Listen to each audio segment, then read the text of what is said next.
ഒരു പയർ മെഴുക്കുരട്ടി വെക്കാൻ പോവുകയാണ്. പയർ കുറവാണ്, എന്നാലും അതിൻ്റെ കൂടെ പിന്നെ സബോളയുണ്ട്, ക്യാരറ്റുണ്ട്, പിന്നെ പച്ചമുളക്, ഇതെല്ലാം കൂടെ ഇട്ട് ചെയ്യുമ്പോൾ ഭയങ്കര ടേസ്റ്റാണ് മെഴുക്കുരട്ടി.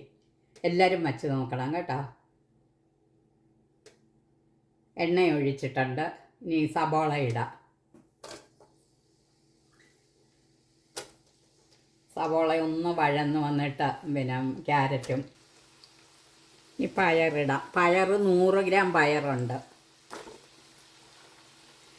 100 ഗ്രാം പയർ,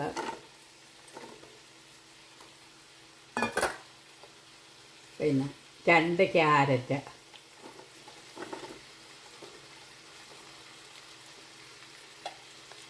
പച്ചമുളക് 2 എണ്ണം.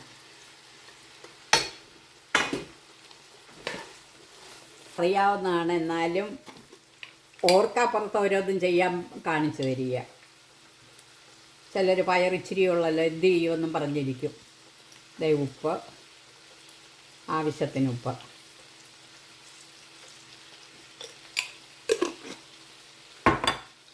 സ്വല്പം മഞ്ഞൾപ്പൊടി,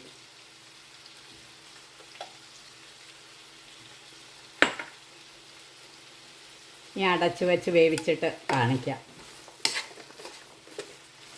വെള്ളം തൊടുന്നില്ല, വെള്ളം തൊടാതെ ചെയ്യുക. ഇപ്പോൾ ചതച്ചതിടാം. പച്ചമുളകിൻ്റെ എരിവ് പോരാ, അതുകൊണ്ട് ഇച്ചിരി മുളക് ചതച്ച കൂടെ ഇടാം. അതെ,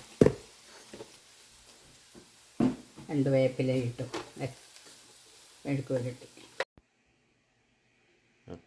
ഇതാണ് ക്യാരറ്റും സബോളയും പയറും കൊണ്ടുള്ള മെഴുക്കുവരട്ടി. നല്ല ടേസ്റ്റാണ്. പയർ തന്നെ വയ്ക്കുന്നതിലും ടേസ്റ്റാണ്. എല്ലാവരും വെച്ച് നോക്കുക. എല്ലാവരും സബ്സ്ക്രൈബ് ചെയ്യുക, ലൈക്ക് അടിക്കുക, ബെൽ ബട്ടൺ അമർത്തുക, കമൻറ്റ് വേണേൽ പറയുക.